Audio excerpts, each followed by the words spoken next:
In the dusty courtyard of a weathered Arizona Territory courthouse, a widowed woman was about to challenge an entire town's silence. What started as a routine county auction took a shocking turn when she came face to face with a conspiracy that had been buried for 15 years. Margaret, Maggie Calloway, wasn't your typical desperate bidder.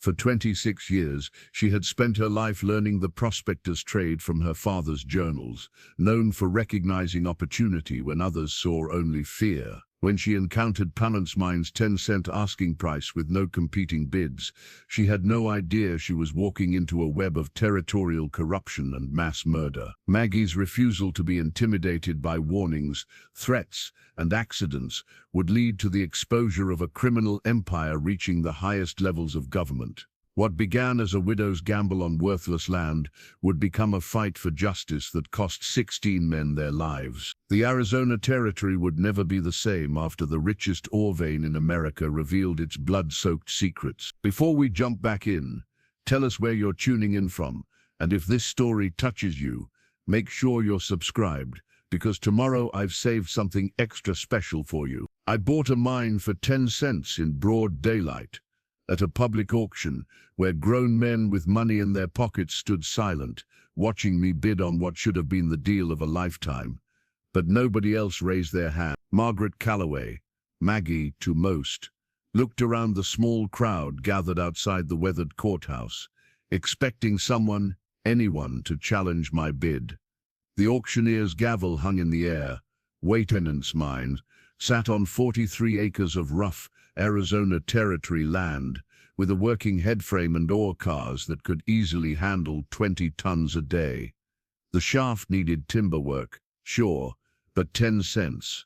The silence stretched longer than it should have. Going once, the auctioneer called, his voice lacking its usual enthusiasm. I noticed something else strange. The people weren't looking at the mine claim papers spread on the makeshift table. They were looking at me, not with envy or frustration, but with something that made my skin crawl. Pity, as if I'd just signed my own death warrant instead of making a smart purchase. The auctioneer was Silas Boone, a thin man with nervous hands who'd been running these county sales for near on 15 years. His fingers trembled as he shuffled the deed papers, and when he spoke again, his voice carried a tremor I'd never heard before. Going twice. An older woman named Willa Dunmore stepped closer to me, her weathered hands twisted around her black shawl. She leaned in, her voice barely a whisper. You don't want that place, child. Trust me on this. But before I could ask why, the gavel came down with a sharp crack that seemed to echo louder than it should have. Sold to the lady in the blue dress for 10 cents. The crowd began to disperse immediately, faster than normal, as if they couldn't get away quick enough.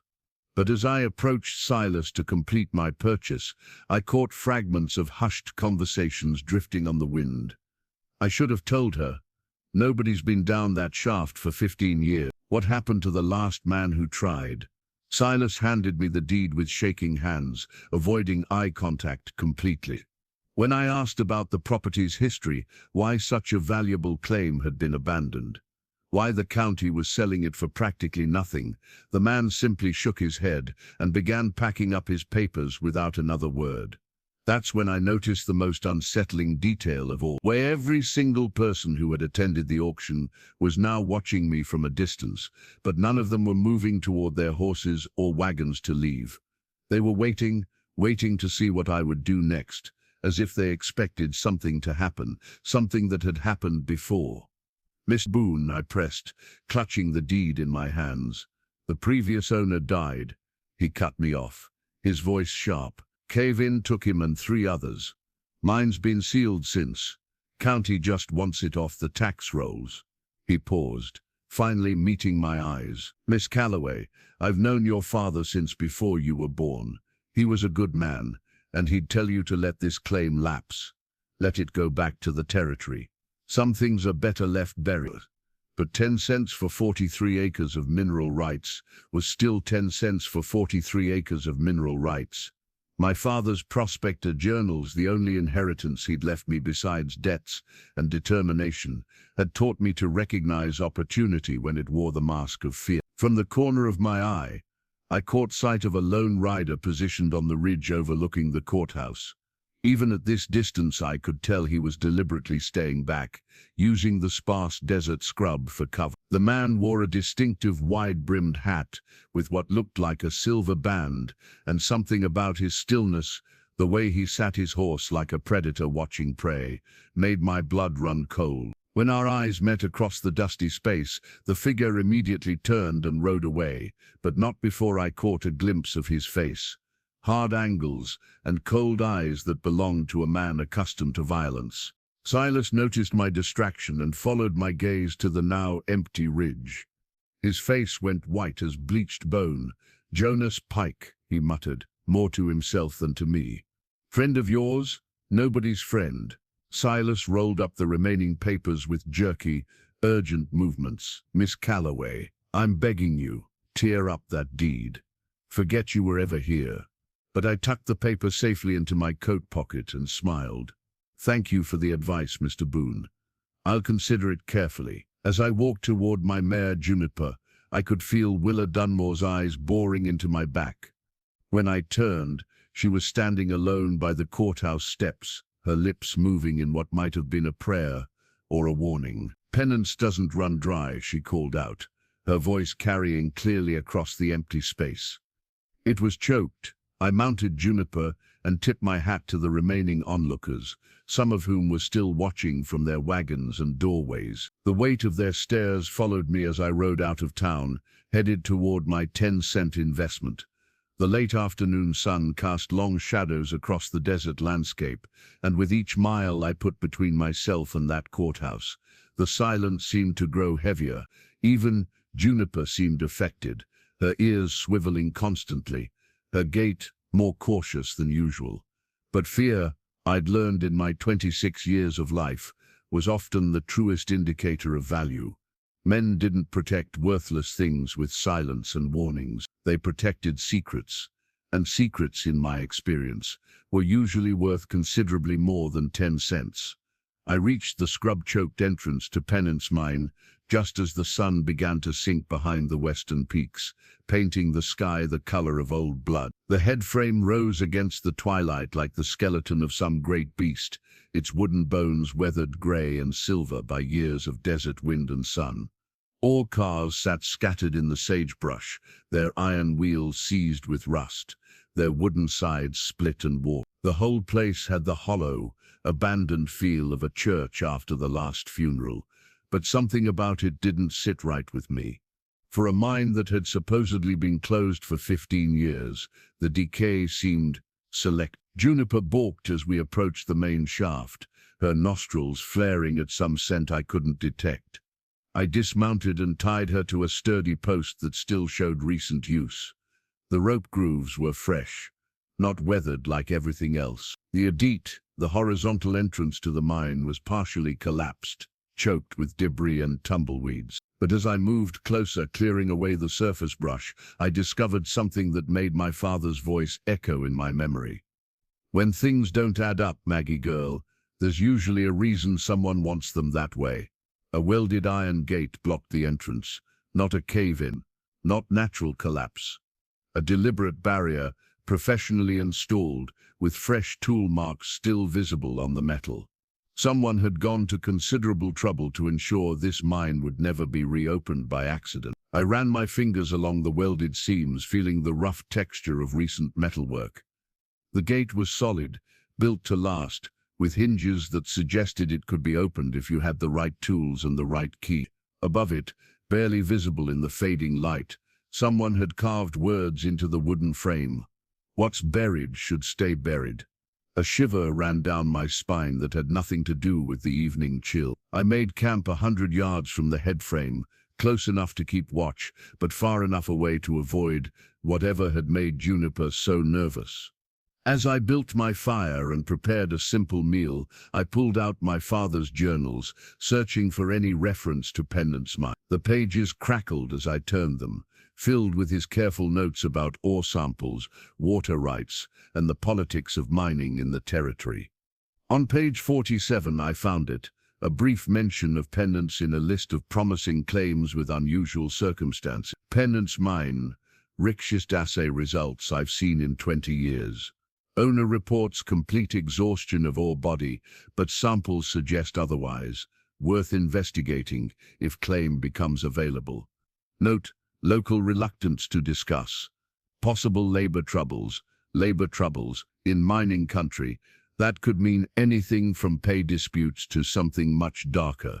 I spent the night restless, waking several times to the sound of wind through the headframe timbers, or what I hoped was wind. Twice I could have sworn I heard the distant sound of tapping, metal on stone, echoing from somewhere deep underground. But when I strained to listen, there was only silence. At dawn, I explored the surface workings more thoroughly. A small wooden building near the headframe had been used as an office or storage shed. The door hung open, creaking on rusted hinges, and inside I found a treasure that made my pulse quicken, a safety ledger. Its pages yellowed but still legible. The entries were dated from 15 years ago, just before the mine's supposed closure. Names filled the pages, workers checking in and out, shift rotations, equipment inventories. But as I read through the final weeks of entries, a pattern emerged that made my blood run cold. July 15th, Thompson, J. Down shaft, no return log. July 18th, Martinez, Peen down shaft, no return log. Troubles, equipment failures, geological complications. It would be a shame to see a young woman face such hardships unnecessarily. Are you threatening me, Mr. Cutter? Threatening? He laughed, but the sound had edges. My dear woman, I'm trying to help you. The mining business is dangerous, especially for someone operating alone. Accidents happen, cave-ins, equipment failures, worker disputes that turn violent. Stability matters more than veins, Miss Calloway. Much more. I closed the mining regulations and stood. Thank you for your concern, but I'll take my chances. As I moved toward the door, his voice followed me, no longer carrying any pretense of warmth. I do hope you'll reconsider, for your own sake. My next stop was Silas Boone's office, but I found it locked, despite his horse still being tied outside the saloon. A handwritten sign read, "Gone to Santa Fe, back next week."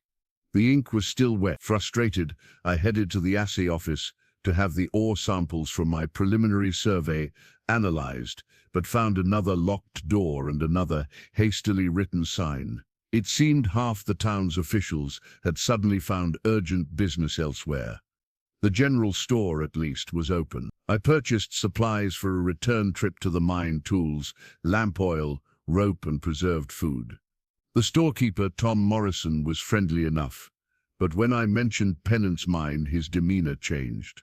"You'll be wanting a good survey map," he said, ducking behind the counter. "Silas left this with me. Said you'd be needing it." He handed me a rolled parchment tied with string. "Water rights are marked in blue, claim boundaries in red, shaft locations in black." I unrolled the map on the counter, studying the detailed drawings. According to this survey, the main water source for Penance Mine came from Cedar Creek, which ran nearly 2 miles to the east. The route would require building a considerable aqueduct system, expensive and time-consuming. "This doesn't match what I saw yesterday," I said, tracing the water line with my finger. "I could have sworn there was a natural spring much closer to the headframe." Tom shrugged. "Maps don't lie, miss. That's the official survey, signed and sealed." But something about his tone suggested otherwise. I paid for my supplies and left, the map tucked under my arm and suspicion growing in my gut. I was loading my purchases into Juniper's saddlebags when a soft voice spoke behind me. "That map's a lie." I turned to find Willa Dunmore standing in the alley between the store and the saloon, her black shawl pulled tight around her shoulders. "Mrs. Dunmore, Willa, child." And I said, "That map's a lie." She glanced around nervously, then stepped closer. "I saw Silas giving it to Tom this morning. Saw him burning another one in the alley behind his office." My pulse quickened. What was on the other map? The real water lines, the real boundaries. She reached into her shawl and withdrew a folded paper. I salvaged what I could from the ashes. My late husband worked the survey crews 20 years ago. I know what penance really looks like. The paper was partially burned, but enough remained to show a dramatically different picture. According to this map, a natural spring fed directly into the mine workings. No expensive aqueduct needed. The claim boundaries were larger, encompassing rich ore deposits that the false map conveniently excluded. "Why are you helping me?" I asked. Willa's eyes were ancient with grief. "My brother worked Penance Mine. Benjamin Dunmore. He was down there when they sealed it." Her voice dropped to a whisper. "They told us it was a cave-in, but Ben was smart about mines. He would have made it out if there'd been time. You think he was trapped deliberately?" "I think me brother found something someone didn't want found, and I think you're walking into the same trap." She gripped my arm with surprising strength. "But maybe this time someone will listen. Maybe this time the truth won't stay buried." As I rode back toward Penance Mine, the real map tucked safely in my saddlebag, I felt the weight of more than just Willa's grief. 12 men had vanished from that mine 15 years ago. Silas was falsifying records.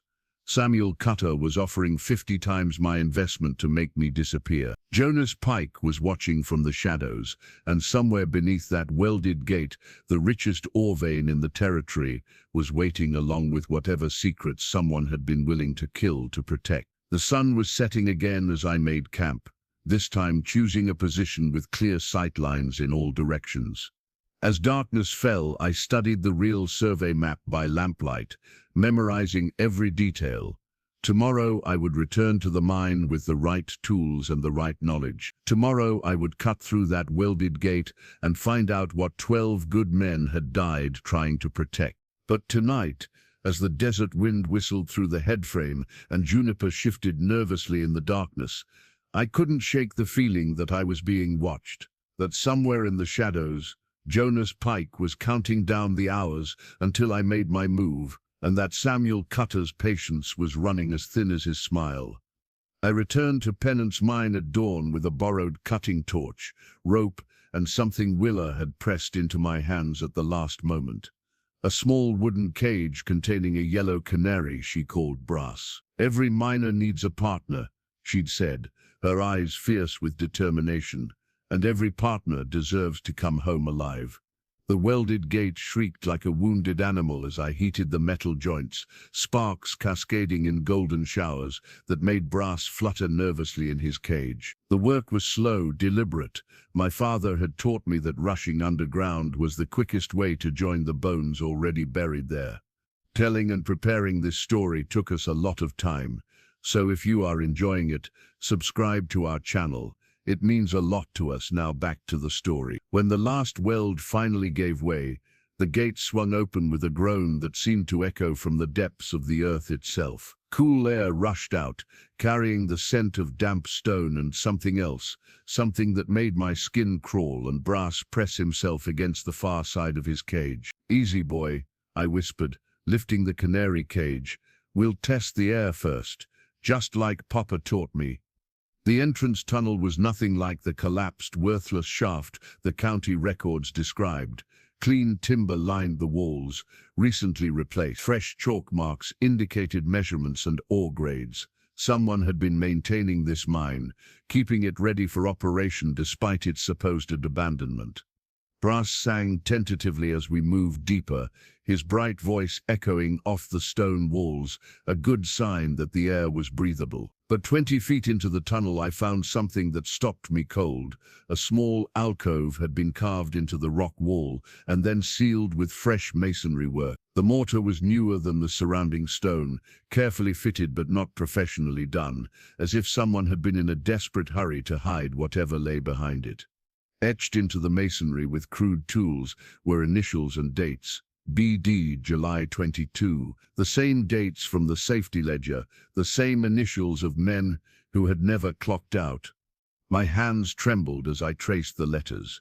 Benjamin Dunmore, Willa's brother, and 11 others, all marking the wall during what must have been their final hours. Below the initials, scratched in desperate shaking letters, were the words, "They sealed us alive." I sank to my knees, overwhelmed by the horror of it.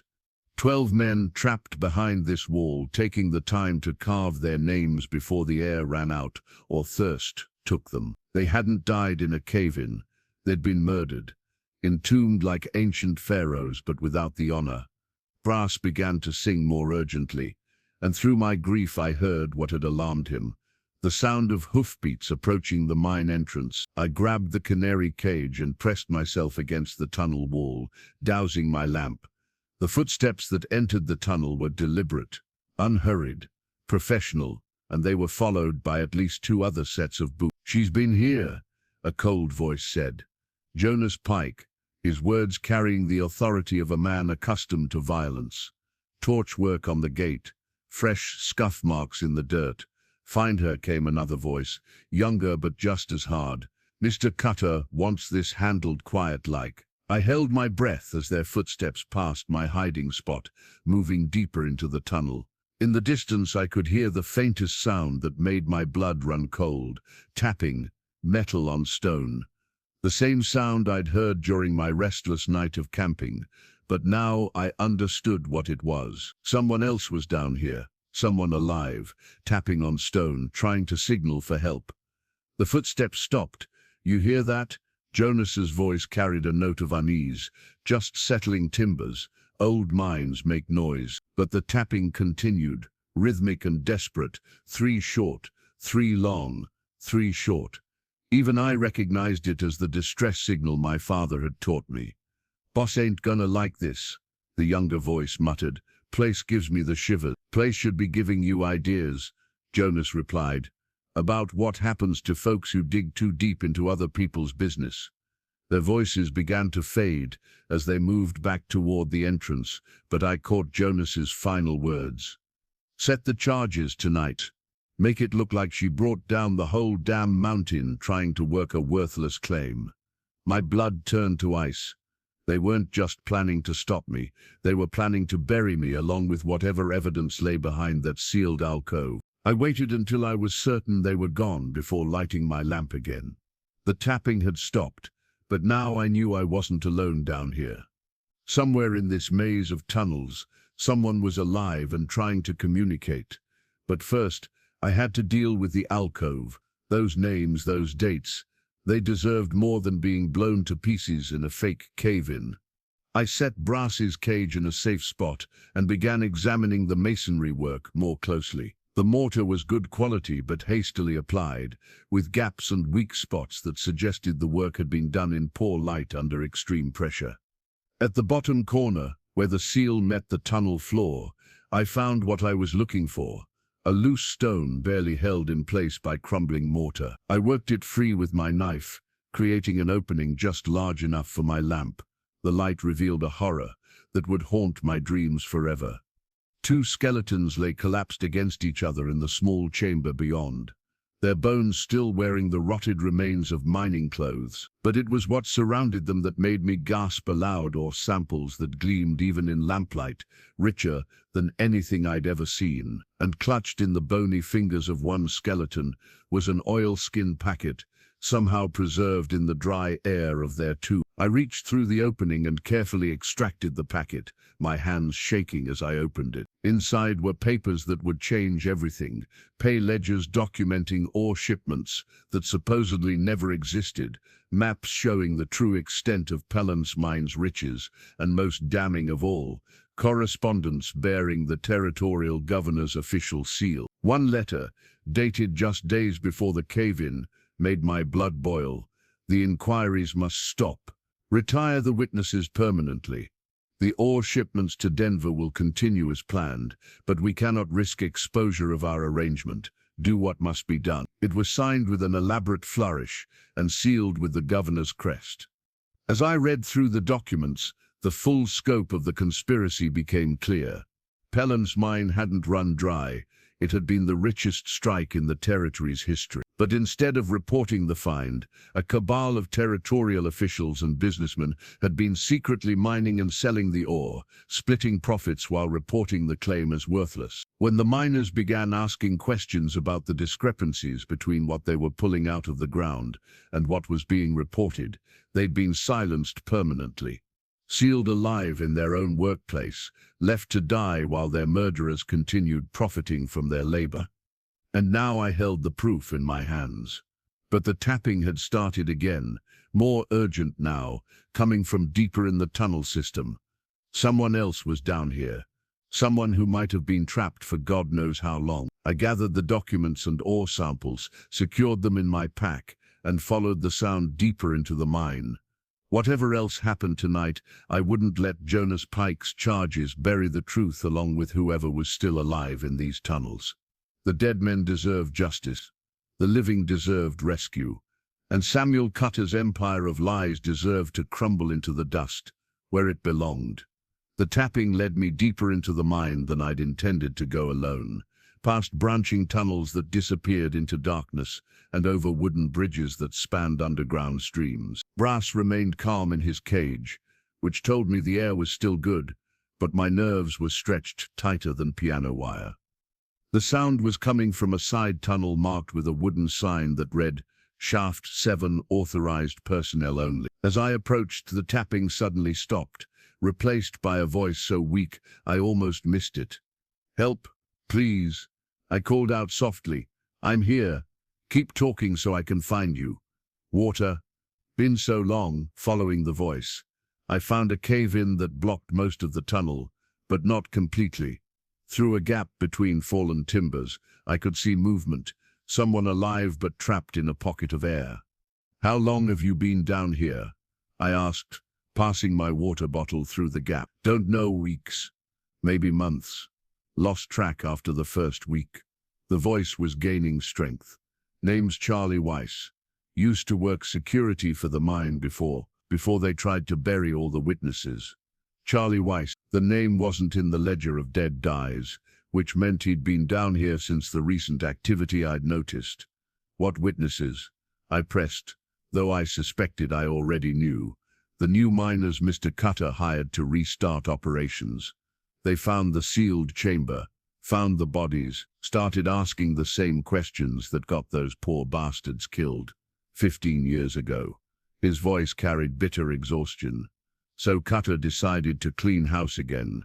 Had Jonas and his boys collapse this tunnel with me and 3 others inside. 3 others. Dead. Been dead for days. I only survived because I found this air pocket and a trickle of water from somewhere up above. My blood ran cold." Samuel Cutter hadn't just been protecting an old ute. He'd been actively murdering people to keep his operation running, and now he was planning to kill me the same way. "Charlie, I'm going to get you out of here, but I need you to listen carefully. There are men coming back tonight with explosives. They're planning to bring down the whole mine. Tonight," his voice cracked with desperation. "Jesus, lady, I can't. I don't have the strength to move much." "You won't have to. I'm going back for help, but first I need to ask you something important. The letters and documents in the sealed chamber, do you know if there are copies anywhere else?" "Cutter's got a safe in his office. Keep records of everything, including the governor's correspondence. Paranoid bastard doesn't trust anyone, so he keeps evidence on everybody." Charlie coughed, a wet sound that didn't bode well, but good luck getting to it. "Jonas Pike's been watching that building like a hawk since word got out about your mine purchase. I was processing this information when I heard voices echoing from the main tunnel. Jonas and his men returned earlier than expected." "Stay quiet," I whispered to Charlie. "Don't make a sound until I come back for you." I grabbed Brass's cage and began working my way back toward the entrance, but I'd only made it halfway when light from their torches began reflecting off the tunnel walls ahead of me. They were moving faster than I'd anticipated, and there was nowhere to hide. Well, Jonas Pike's voice carried cold amusement as his light found me. "Miss Margaret Calloway, I presume you're a hard woman to catch up with." 3 men stood blocking the tunnel, Jonas in the middle, two younger men flanking him with the easy stance of experienced killers. All three wore gun belts, and all three had their hands resting casually on their weapons. Mr. Pike, I believe. I kept my voice steady, though my heart was hammering against my ribs. I don't believe we've been formally introduced. No need for formalities where you're going, miss. He stepped closer, and in the lamplight I could see his face clearly for the first time, weathered leather skin stretched over sharp bones, eyes like chips of flint. This was a man who'd killed before and slept soundly afterward. Where I'm going, same place as Charlie Weiss and those other boys who couldn't mind their own business. Same place as those miners 15 years back. His smile was the coldest thing I'd ever seen. Funny how accidents happen to folks who dig too deep. You're talking about murder, Mr. Pike. I'm talking about cleaning up messes. And you, Miss Calloway, are shaping up to be a considerable mess. He drew his gun with casual precision. Now, I'm going to count to 10, and you're going to hand over any papers or ore samples you might have taken from that sealed chamber. Then we're going to walk deeper into this mine, and you're going to have yourself a tragic accident. And if I refuse, then you'll have your accident right here, and I'll take the papers off your corpse. He began counting. 1, 2. My mind raced, trying to calculate odds and options. 3 armed men in a narrow tunnel with nowhere to run. The documents in my pack represented the only proof of a conspiracy that had lasted 15 years and claimed at least 16 lives. 7. That's when Brass began to sing, not the tentative chirping he'd been doing, but a full-throated, cursing song that echoed through the tunnels like an alarm bell. And from somewhere outside the mine came an answering sound, a gunshot followed by shouting voices. Jonas's head snapped toward the entrance. What the hell?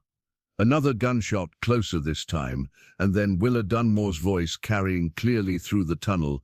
Margaret, Calloway, if you're in there, you best answer me right now. I'd never been so happy to hear another human voice in my life.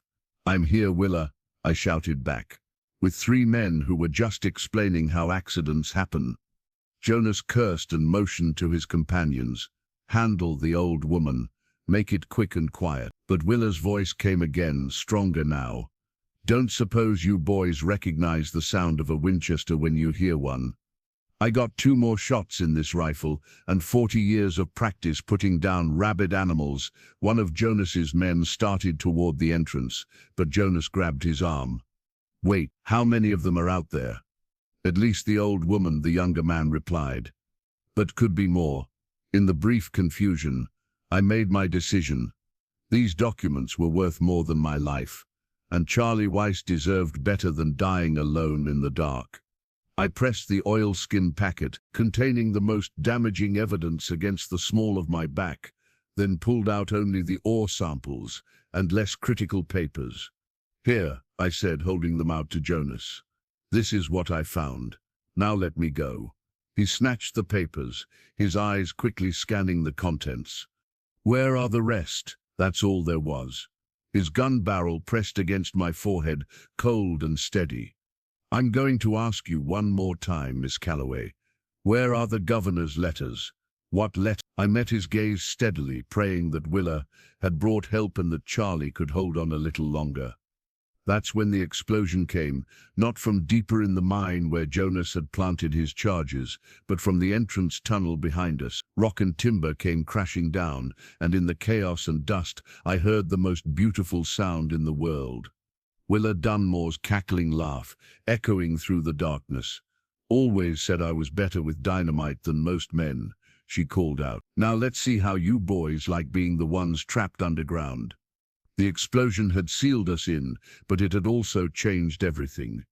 Jonas and his men were no longer hunters. They were trapped prey, just like the rest of us. And in the settling dust and confusion, I saw my chance.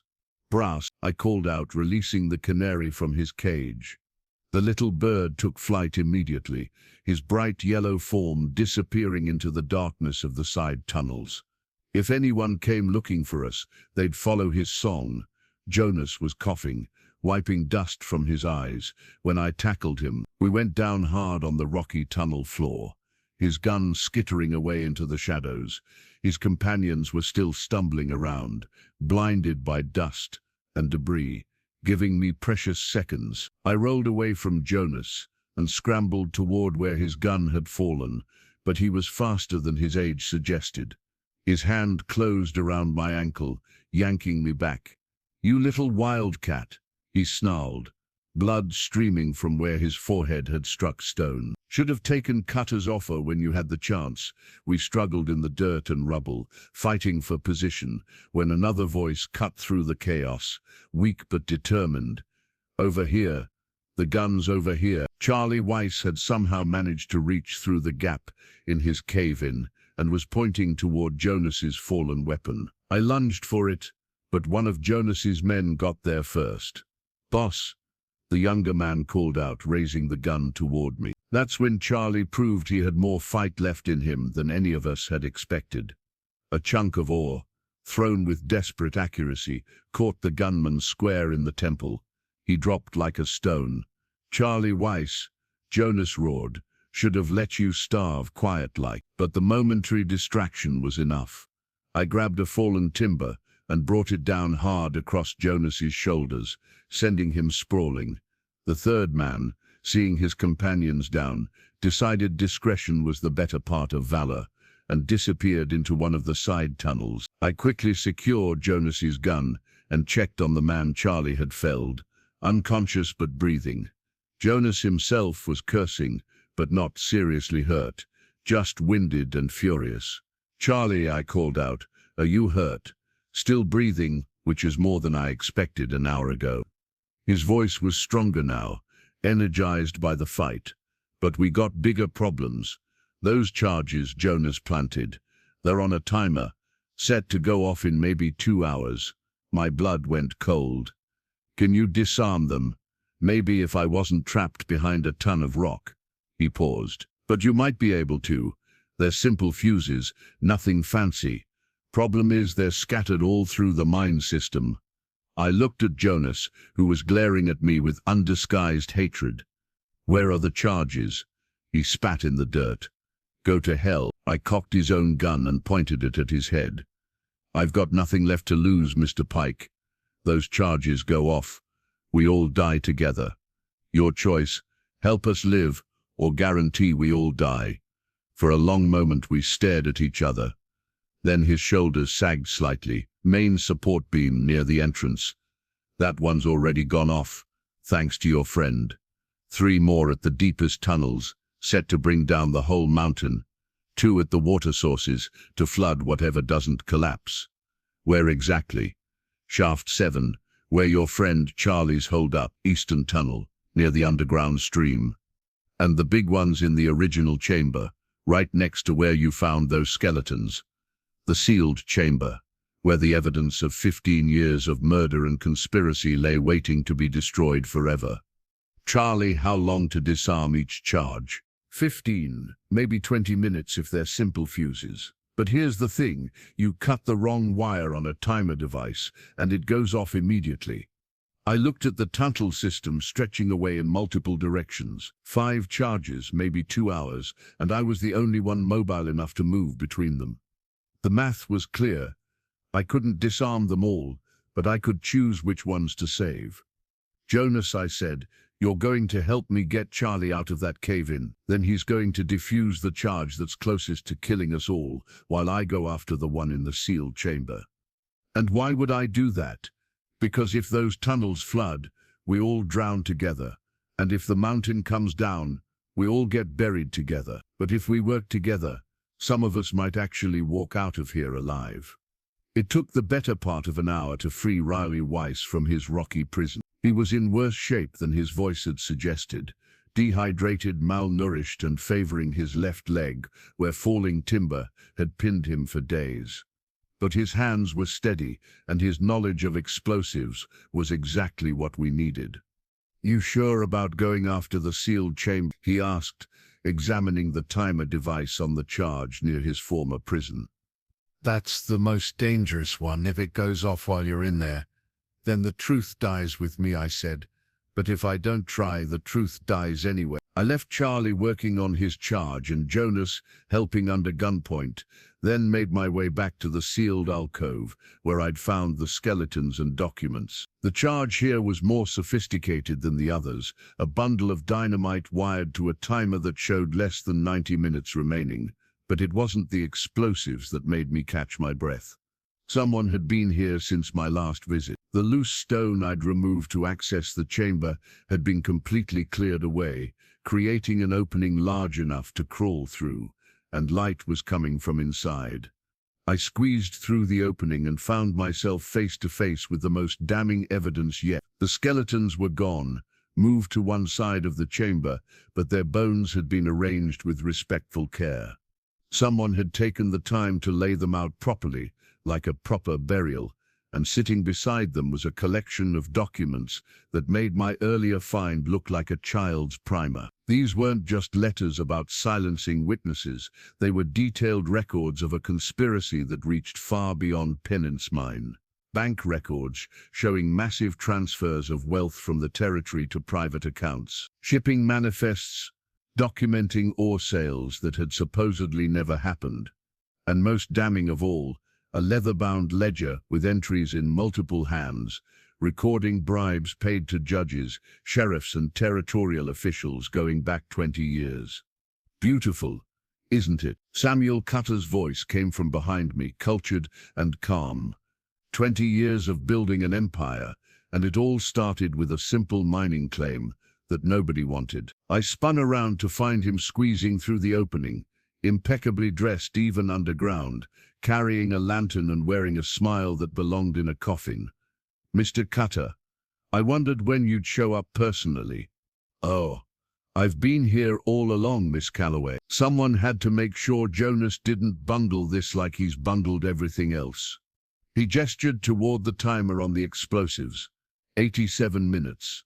More than enough time for us to have a civilized conversation about your future. My future seems pretty clear. You're planning to blow me up along with all this evidence.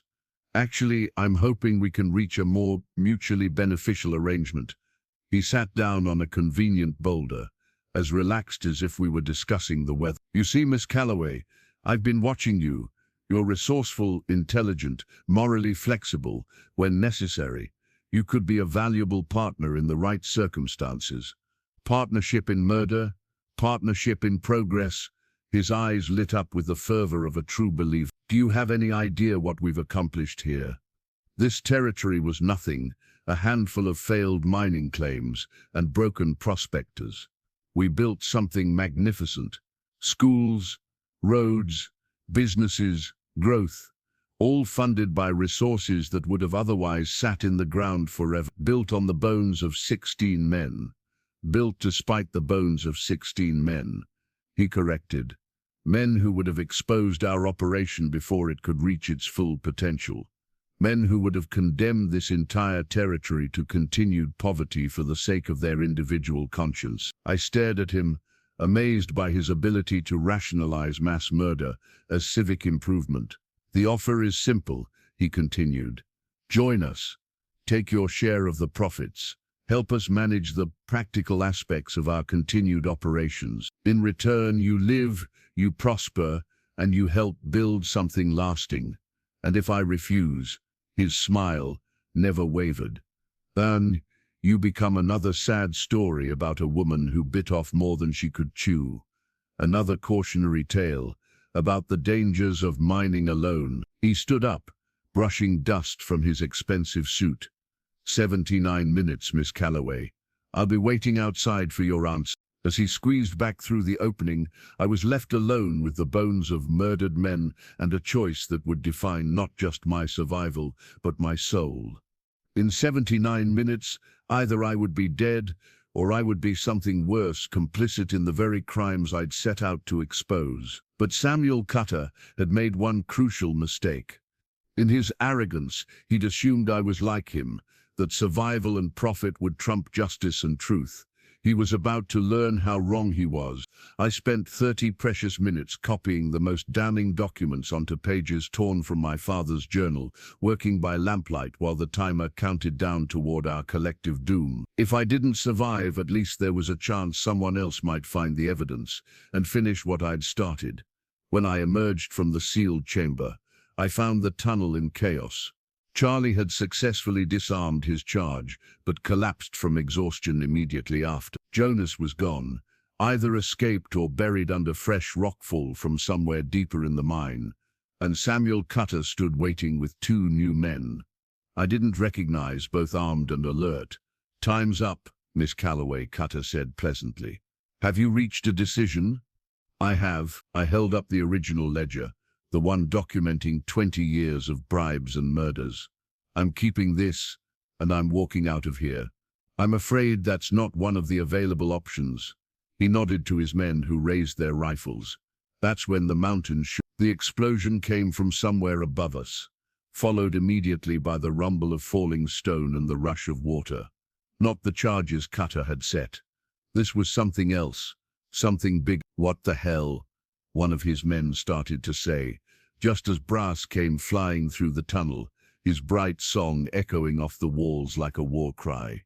Behind him came voices, multiple voices, shouting orders and calling out names, and above it all, Willa Dunmore's distinctive cackle. "Sounds like the cavalry," I said, unable to suppress a grin. Cutter's composure finally cracked. "Impossible. We had lookouts posted. You had Jonas Pike posted." I corrected. "And Jonas Pike is currently buried under about 2 tons of Arizona granite." More explosions rocked the mine, but these were controlled, precise. Someone was systematically clearing the blocked tunnels from the outside, and the voices were getting closer. "Margaret Calloway." The shout echoed through the tunnels with the authority of law. "This is Marshal David Henderson, United States Territory Marshal. If you're in there, sing out. I've never been so happy to hear a federal badge identify itself. Here," I called back, "along with evidence of multiple murders and conspiracy." Cutter's face went through a series of expressions: surprise, rage, and finally, cold calculation. "You clever little bitch," he said almost admiringly. "You had backup plans. My father always said never go underground without telling someone where you're going and when you'll be back." I was bluffing. I hadn't told anyone specific about my plans, but Willa had clearly figured out enough to bring help. "It doesn't matter," Cutter said, his voice regaining its earlier smoothness. "Whatever you think you've found down here, it's just the word of a dead prospector's daughter against the testimony of respected businessmen and territorial officials, including the governor." For the first time, real fear flickered in his eyes. "You don't have anything that would implicate the governor." I pulled the oilskin packet from behind my back, the one I'd hidden during my confrontation with Jonas. Letters bearing his official seal, ordering the murder of witnesses. Bank records showing his share of the profit, documentation of bribes paid to judges he appointed. I smiled. "Your paranoid record-keeping habits work both ways, Mr. Cutter." The sound of boots on stone was getting closer, accompanied by the scrape of tools clearing rubble. Cutter's men were looking increasingly nervous, their rifles shifting between me and the direction of the approaching rescue. "Sir," one of them whispered urgently. "Maybe we should." "Shut up," Cutter snapped. Then to me, "You think you're clever, but you have no idea how deep this goes. The governor, the judges, half the territorial legislature, they're all in on this. You take down one, you take down the whole government structure. And the federal marshal, they'll bury your evidence faster than they buried those miners, rather than admit they let this go on under their noses for 20 years. "Maybe," I agreed. "Or maybe there are still some honest men left in this territory who care more about justice than politics." Margaret, Willa's voice was closer now, maybe 50 yards away. "You still breathing in there, child?" "Still breathing," I called back. "Got some interesting reading material for the marshal." That's when Charlie Weiss proved he had more left in him than anyone expected. Rising from where he'd collapsed, he grabbed one of Cutter's men from behind, wrestling for his rifle, The weapon discharged into the tunnel roof, bringing down a shower of loose stone. In the confusion, I dove behind a fallen timber just as the second man opened fire. Bullets sparked off stone, and brass took flight again, his panicked cries adding to the chaos. "Stop shooting, you idiots!" Cutter roared. "You'll bring down the whole damn tunnel." But it was too late. The gunfire had destabilized already weakened supports, and the tunnel began to collapse in earnest. I clutched the documents to my chest and pressed myself against the most solid-looking wall as rocks and timber crashed down around us. When the dust settled, I found myself in a pocket of air barely large enough to sit up in. Through gaps in the felon debris, I could see Cutter trapped in a similar space about 10 feet away. Charlie and the two gunmen were nowhere to be seen, either escaped or buried. "Well," Cutter said conversationally, as if we were trapped in an elevator rather than a collapsing mine. "This is awkward." "The marshal's still coming," I pointed out. "If he can dig through about 20 tons of rock." "Yes." Cutter examined his prison with the calm assessment of a man accustomed to setbacks. "Which gives us time to negotiate." "Nothing to negotiate. You're a murderer, and I have the evidence to prove it. Evidence that will die with both of us if this tunnel doesn't get cleared soon." He smiled. That cold, perfect smile. "But I have something you want, Miss Calloway.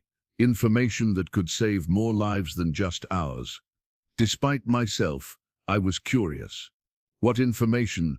"The location of the other mines. You think Penance was the only operation? We have 7 active claims throughout the territory, all using the same model. Fake cave-ins, murdered workers, stolen ore, hundreds of men dead over the past 2 decades. My blood ran cold. The scope of the conspiracy was even worse than I'd imagined. "Where?" "That depends. Are you willing to deal?" From somewhere beyond the collapsed tunnel came the sound of organized digging, shovels, picks, and voices coordinating the effort. The rescue was real, and it was systematic.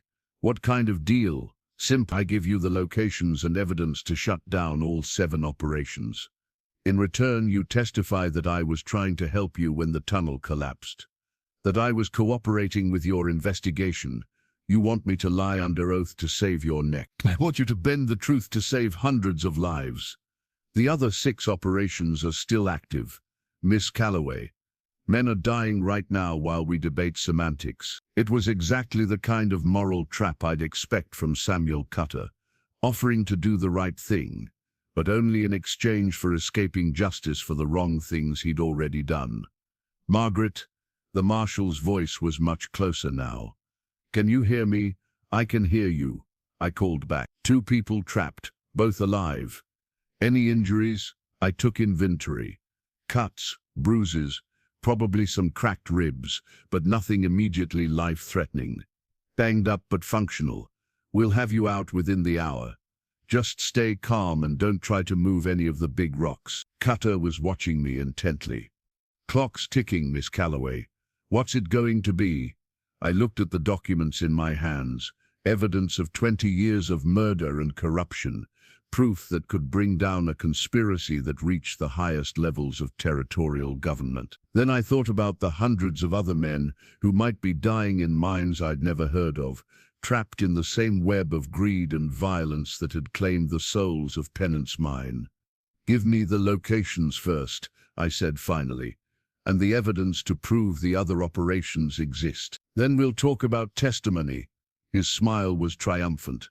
"I knew you were a practical woman." But as he began to recite names and locations, I was already planning how to honor the letter of any deal I made while ensuring Samuel Cutter faced every consequence he deserved. Some men mistake mercy for weakness, just like they mistake silence for consent. They usually learn the difference too late to matter.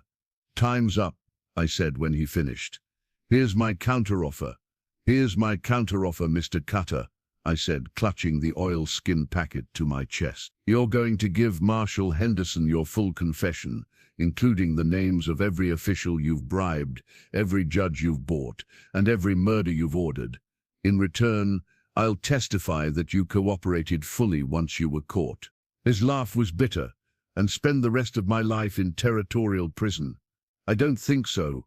The rest of your life might be shorter than you think if this tunnel doesn't get cleared soon. I could hear the rescue efforts intensifying above us, voices calling out measurements, the scrape of shovels against stone. But here's what you don't know, Samuel. I didn't put all my eggs in one basket. The confidence in his eyes flickered. What do you mean? I mean, I split the evidence before I came back down here. Willa Dunmore has copies of the bank records and shipping manifests. Charlie Weiss memorized the names of every bribed official before you had him beaten and trapped. And a certain circuit rider left town 3 days ago, carrying sealed copies of the governor's letters addressed directly to the territorial marshal's office. The color drained from Cutter's face. You're lying, am I? How do you think Marshal Henderson knew to come here? How do you think he knew to bring enough men to clear these tunnels? I smiled grimly. I may have bought this claim for 10 cents, Samuel, but I learned a long time ago that insurance is worth every penny you pay for it. That's when the sound of gunfire erupted from somewhere beyond our rocky prison. Not the controlled shots of lawmen, but the desperate firing of men, with nothing left to lose. Jonas, Cutter breathed. That stupid, violent fool. The gunfire was answered by more organized volleys, and through it all I could hear Marshal Henderson's voice barking orders. Take them alive if possible. We need witnesses. A new sound joined the chaos, the crackle and smell of flames. Someone had started a fire, either accidentally or as a desperate diversion. Margaret, Willa's voice cut through the noise, closer than before. If you can hear me, we're coming through the west tunnel. Follow the sound of my voice. I looked around our rocky prison and spotted something I'd missed before. A gap between fallen timbers that might lead to another passage. It would mean crawling through a space barely wider than my shoulders, but it was better than waiting to be dug out or burned alive. There, I told Cutter, pointing to the gap. We can try to reach them. After you, he said with mock courtesy. But as I squeezed through the opening, documents clutched in one hand and Brass's cage in the other, I heard Cutter curse behind me. I'm stuck, he called out, his voice tight with panic. The passage is too narrow. I could have kept going, should have kept going. Samuel Cutter was a murderer who deserved whatever fate awaited him in that collapsing tunnel. But the sound of approaching flames decided for me. Take off your coat, I called back, and anything else that's catching on the rocks.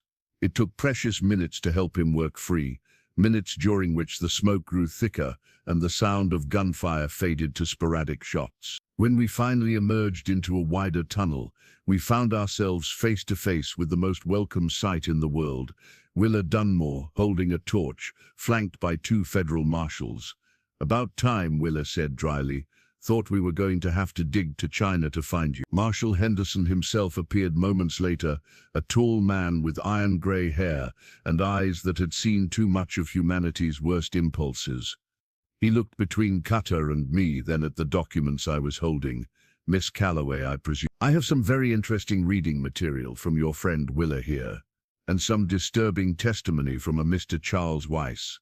Charlie's alive and talking, Henderson confirmed, along with 2 of Miss Cutter's associates who suddenly developed a strong interest in cooperation once they realized their employer wasn't coming to rescue them.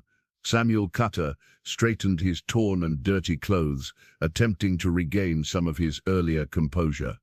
Marshal, I demand to speak with my attorney. I'm a respected businessman in this community, and these accusations, Henderson interrupted, are supported by 20 years of documentation, including correspondence bearing the governor's seal ordering the murder of witnesses, not to mention the testimony of multiple survivors and the physical evidence of 16 bodies in a sealed chamber. For the first time since I'd met him, Samuel Cutter looked genuinely afraid. The walk back to daylight felt like emerging from hell itself. Marshal Henderson's men had established a camp outside the mine entrance, with prisoners under guard and evidence laid out on makeshift tables. Jonas Pike sat with his hands manacled, blood seeping through a bandage on his shoulder, but alive. Thought you'd like to know, Henderson told me as we reached the surface. Your friend Jonas here had what you might call a crisis of conscience during the shooting. threw down his gun and surrendered rather than fire on federal marshal. I looked at Jonas, remembering how he'd hesitated to shoot Brass, how something had flickered behind his cold eyes at the mention of the dead miner's name. You want me to lie under oath to save your neck? I want you to bend the truth to save hundreds of lives. The other 6 operations are still active, Miss Calloway. Men are dying right now while we debate semantics. It was exactly the kind of moral trap I'd expect from Samuel Cutter, offering to do the right thing, but only in exchange for escaping justice for the wrong things he'd already done. Margaret, the marshal's voice was much closer now. Can you hear me? I can hear you. I called back. 2 people trapped, both alive. Any injuries? I took inventory. Cuts, bruises, probably some cracked ribs, but nothing immediately life-threatening. Banged up but functional. We'll have you out within the hour. Just stay calm and don't try to move any of the big rocks. Cutter was watching me intently. Clock's ticking, Miss Calloway. What's it going to be? I looked at the documents in my hands. Evidence of 20 years of murder and corruption, proof that could bring down a conspiracy that reached the highest levels of territorial government. Then I thought about the hundreds of other men who might be dying in mines I'd never heard of, trapped in the same web of greed and violence that had claimed the souls of Penance Mine. Give me the locations first, I said finally, and the evidence to prove the other operations exist. Then we'll talk about testimony. His smile was triumphant. I knew you were a practical woman. But as he began to recite names and locations, I was already planning how to honor the letter of any deal I made while ensuring Samuel Cutter faced every consequence he deserved. Some men mistake mercy for weakness, just like they mistake silence for consent. They usually learn the difference too late to matter. Time's up, I said when he finished. Here's my counteroffer. Here's my counteroffer, Mr. Cutter, I said, clutching the oilskin packet to my chest. You're going to give Marshal Henderson your full confession, including the names of every official you've bribed, every judge you've bought, and every murder you've ordered. In return, I'll testify that you cooperated fully once you were caught. His laugh was bitter. And spend the rest of my life in territorial prison? I don't think so. The rest of your life might be shorter than you think if this tunnel doesn't get cleared soon. I could hear the rescue efforts intensifying above us, voices calling out measurements, the scrape of shovels against stone. But here's what you don't know, Samuel. I didn't put all my eggs in one basket. The confidence in his eyes flickered. What do you mean? I mean I split the evidence before I came back down here.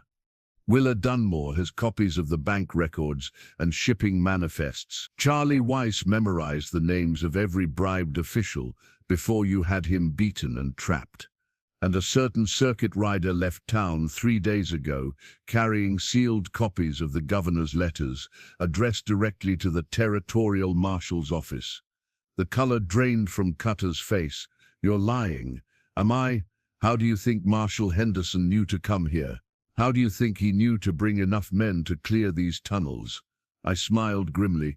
I may have bought this claim for 10 cents, Samuel, but I learned a long time ago that insurance is worth every penny you pay for it. That's when the sound of gunfire erupted from somewhere beyond our rocky prison. Not the controlled shots of lawmen, but the desperate firing of men with nothing left to lose. Jonas Cutter breathed. That stupid, violent fool. The gunfire was answered by more organized volleys, and through it all I could hear Marshal Henderson's voice barking orders. Take them alive if possible. We need witnesses. A new sound joined the chaos, the crackle and smell of flames. Someone had started a fire, either accidentally or as a desperate diversion. Margaret, Willa's voice cut through the noise closer than before. If you can hear me, we're coming through the west tunnel. Follow the sound of my voice. I looked around our rocky prison and spotted something I'd missed before, a gap between fallen timbers that might lead to another passage. It would mean crawling through a space barely wider than my shoulders, but it was better than waiting to be dug out or burned alive. There, I told Cutter, pointing to the gap. We can try to reach them. After you, he said with mock courtesy. But as I squeezed through the opening, documents clutched in one hand and Brass's cage in the other, I heard Cutter curse behind me. "I'm stuck," he called out, his voice tight with panic. "The passage is too narrow." I could have kept going, should have kept going. Samuel Cutter was a murderer who deserved whatever fate awaited him in that collapsing tunnel. But the sound of approaching flames decided for me.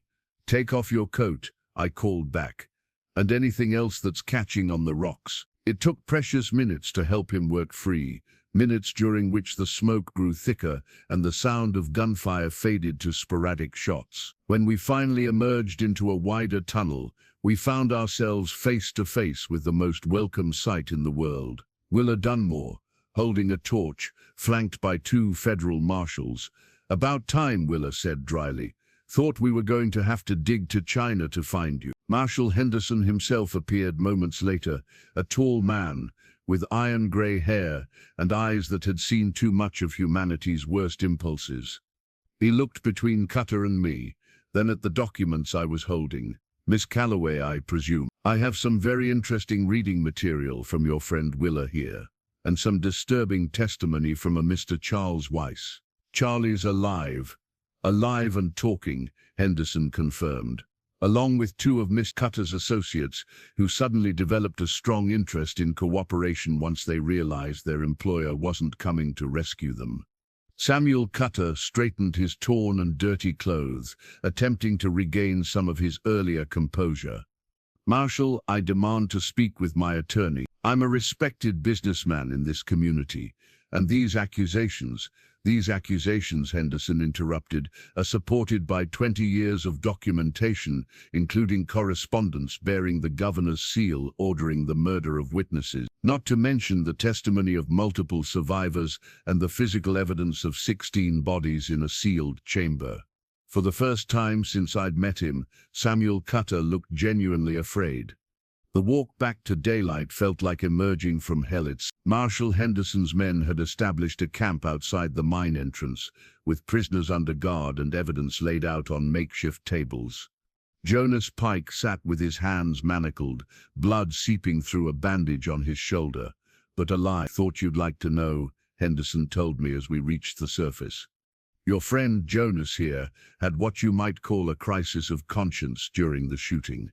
Threw down his gun and surrendered rather than fire on federal marshal." I looked at Jonas, remembering how he'd hesitated to shoot Brass, how something had flickered behind his cold eyes at the mention of the dead miners' names. "Doesn't make him innocent," I said. "No," Henderson agreed, "but it might make him useful. A man who's willing to testify against his former employers tends to live longer than one who stays loyal." Charlie Weiss was sitting by one of the cook fires, wrapped in blankets and looking like he'd been pulled from the grave, but his eyes were alert and determined. "Miss Calloway," he called out, "I wanted to thank you. 20 years I've been carrying the weight of what happened to those men. Never thought I'd live to see justice done." "Justice isn't done yet," I reminded him. "This is just the beginning." Henderson nodded grimly. "The governor's been arrested in Santa Fe. 3 territorial judges are in custody. We've got warrants out for a dozen more officials." He paused, looking at the mine entrance.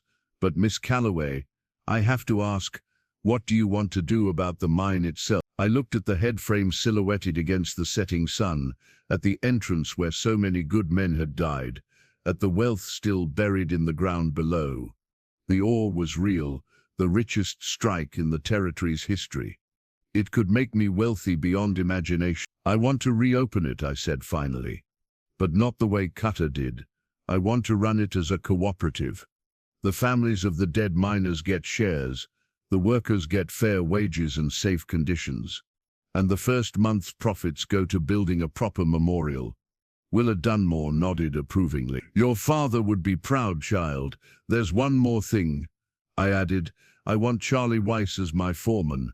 A man who survived what he survived, who kept faith with the dead for 20 years. That's the kind of man I want running my mine." Charlie's eyes filled with tears. "Miss Calloway, I don't know what to say. Say you'll help me do this right. Say we'll make sure those men didn't die for nothing. As the sun set over the Arizona Territory, I watched Marshal Henderson's men loading Samuel Cutter and his associates into a prison wagon. The man who had built an empire on murder and lies looked smaller now, diminished by the weight of his crimes finally coming to light. But it was Jonas Pike who surprised me most. As they helped him into another wagon, he called out to me, "Miss Calloway, for what it's worth, I'm sorry. About your mine, about those men, about all of it." I studied his weathered face, looking for deception, but found only exhaustion and what might have been genuine remorse. "Sorry doesn't bring back the dead, Mr. Pike." "No," he agreed, "but maybe it's a start toward making sure it doesn't happen again." 6 months later, I stood at the entrance to Penance Mine, watching the morning shift arrive for work. The welded gate was gone, replaced by proper safety doors. The head frame had been rebuilt with the best materials money could buy, and carved into the wooden beam above the entrance were the names of 16 men who had died so that truth could live. The trial in Santa Fe had lasted 3 weeks and made headlines across the territory. Samuel Cutter received life in prison, along with the territorial governor and 5 judges. Jonas Pike, in exchange for his testimony, got 20 years, harsh, but better than the rope he might have faced. "Morning, Miss Maggie," Charlie Weiss called out, looking healthier than I'd ever seen him. He'd taken to the job of foreman like he was born for it, running the operation with the kind of care that comes from understanding the true cost of cutting corners. "Morning, Charlie. How's the South Tunnel coming along?" "Rich as promised. Maybe richer." He grinned. "Your father sure knew how to read a claim."